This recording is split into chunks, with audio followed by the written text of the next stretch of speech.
Xəzər dənizi İranla Rusiya arasında strateji ticarət yoluna çevrilib.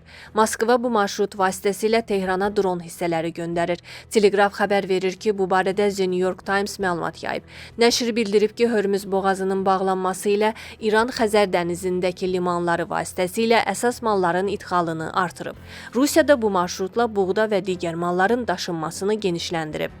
Xameyninin də son durumu açıqlanıb. İranın ali rəhbəri Müştəba Xameyni üz, qol, yuxarı bədən hissəsi və ayağı əhatə edən ağır yanıq xəsarətləri səbəbilə təcrid olunmuş vəziyyətdə müalicə alır. Bu barədə CNN ABŞ kəşfiyyatının hesabatına istinadla məlumat yayıb. Hesabata görə yeni ali rəhbər elektron cihazlardan istifadə etmir, bəzi insanlarla yalnız şəxsən və ya kuryer vasitəsilə əlaqə saxlayır.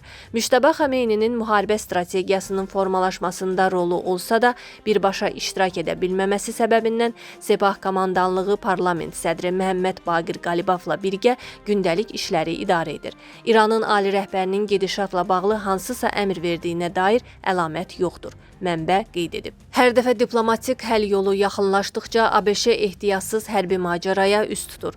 Bunu İran Xarici İşlər Naziri Abbas Əraqçı deyib. Hər dəfə diplomatik həll yolu masada olanda Amerika ehtiyatsız hərbi macəra yolunu seçir. Bu təzyiq üçün kobud taktikadır, yoxsa ABŞ prezidentinin yenidən bir təxribatçı tərəfindən aldadılıb başqa bir bataqlığa sürüklənməsinin nəticəsidir. Səbəb hər nə olur olsun, nəticə eynidir. İranlılar heç vaxt təzyiq qarşısında boyun əymirlər. Diplomatiya həmişə qurbandır, nazir bildirib.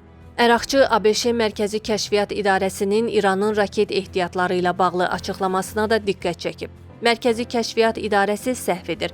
Raket invertarımız və buraxılış qurğularımızın tutumu 2019-cu illə müqayisədə 75% deyil, düzgün rəqəm 120%-dir. Amma xalqımızı müdafiə etməyə hazırlığımıza gəldikdə 1000%.